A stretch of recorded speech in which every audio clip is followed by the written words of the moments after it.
production that will open there is Verdi's Don Carlos. We went to talk to the trio behind ENO's success, General Director Peter Jonas, Producer David Pountney, and Music Director Mark Elder, and to see how Don Carlos is being put together at their workshops in Stepney and rehearsal studios in West Hampstead. Opera houses are like big battleships, huge battleships in a sea which is at war.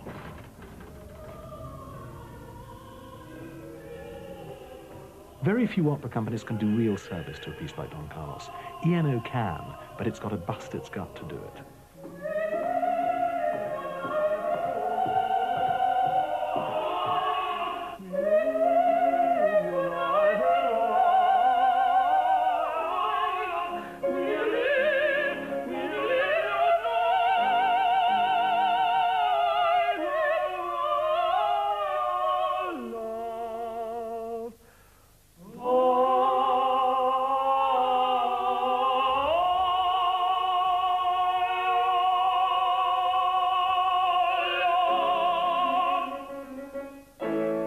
I think what is special here is the chemistry, the synergy between the members of the team.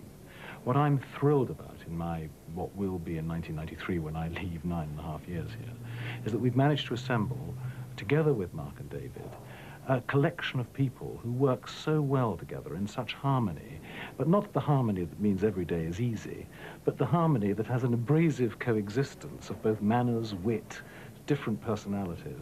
Don Carlos reflects a combination, a very typical 19th century combination of private emotions and statecraft, sort of politics and love, really. In another very important way, Don Carlos is a milestone, and that is the incredible richness of the music and the sophistication and development of the writing for the orchestra.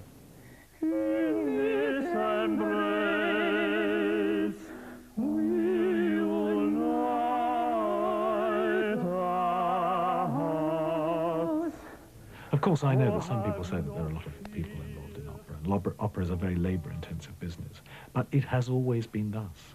Opera needs those people. You can't reduce the demands of an orchestra for which an opera is written. You can't reduce the chorus demands. You can't reduce the number of costumes, therefore, to be made. You can't reduce the size of the Colosseum stage because it would not accommodate an opera like Don Carlos. Don Carlos is about politics. It's about the world. It's about religion, health, education, science, and civilization. About 6 months before rehearsal schedule, I will be having heart-aching meetings with the David Fielding, the designer, and David Pountney probably, and the technical director, looking at their first development of ideas about a model. Those ideas are fantastically interesting and usually marvelously appetite-whetting, and usually impossibly expensive. You look at the expense, you look at the idea, you ask them to cut the idea, or you ask them to go back to the drawing board. We had several agonizing meetings before the model could be finalized, in which, I mean, I think we've slashed something like £100,000 worth of material out of the model.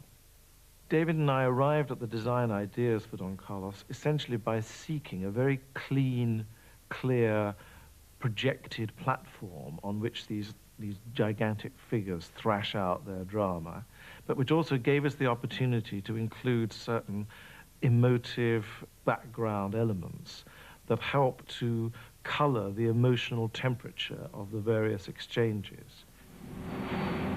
The background images in the first act suggest initially the very bleak landscape in which the frozen and starving people of France are seen.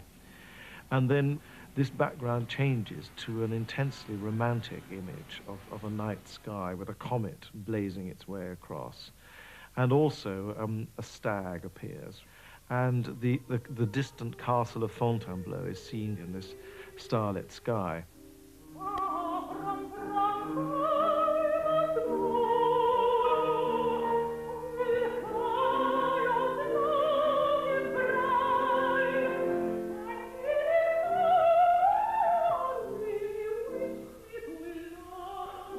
The two principal characters, Elizabeth, a young princess without a care in the world, and Don Carlos, the Spanish prince, meet in very unexpected, strange circumstances.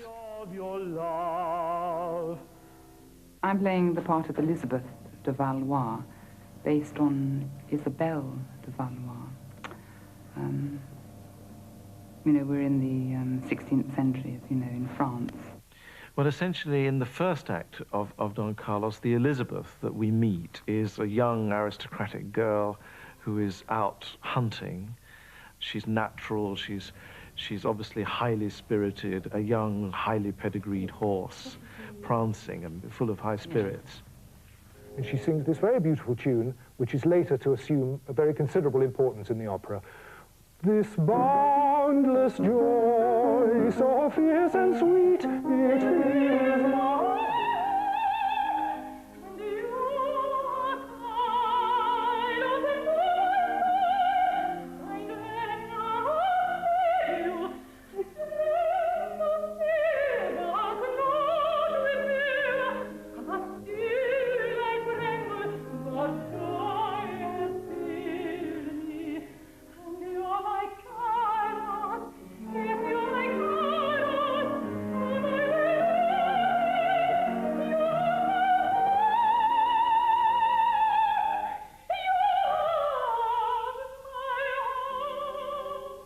The religious theme in the opera is, of course, heavily linked on the statecraft front with the role of the Inquisition. And hence, in our setting, the two backdrops are inspired by Bosch visions of hell. And that very twisted, warped, symbolic, occult view of hell is a very important background to the terror which was used by Spanish religious thinking to inspire obedience in its subjects. In the final act of this great opera, we see Elizabeth preparing herself to meet the Prince of Spain for the last time.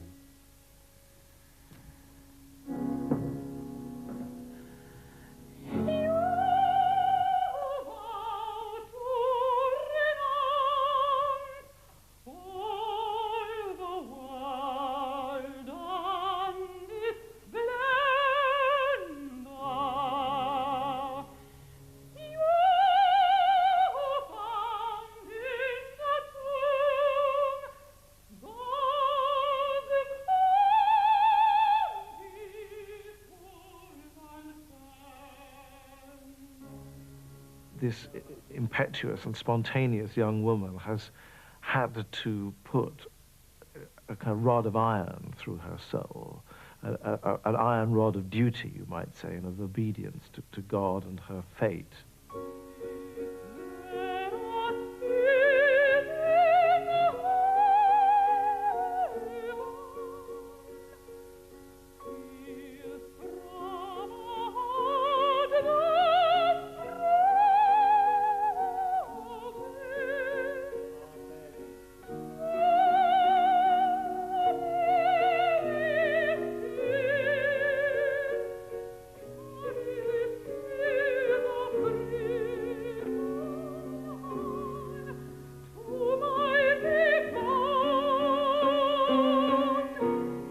After praying, in a way, at the beginning of the aria, she remembers how far she has come.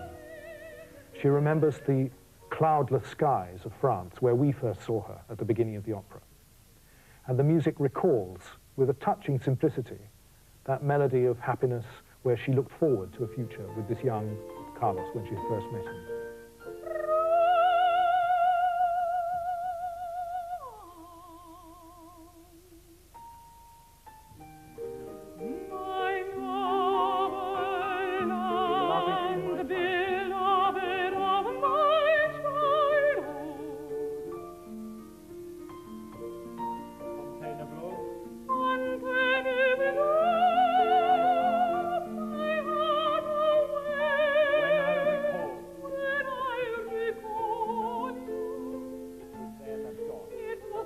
What we're really focusing on is the need to bring out by articulation and by variation of dramatic nuance the fact that this is a dramatic monologue. It's not just a piece of pretty music.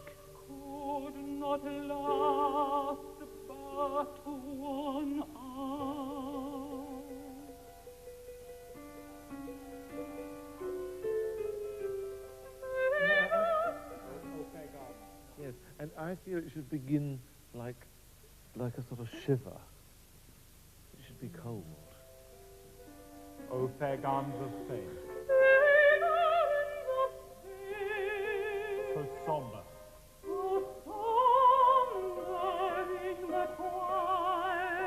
When Carlos returned.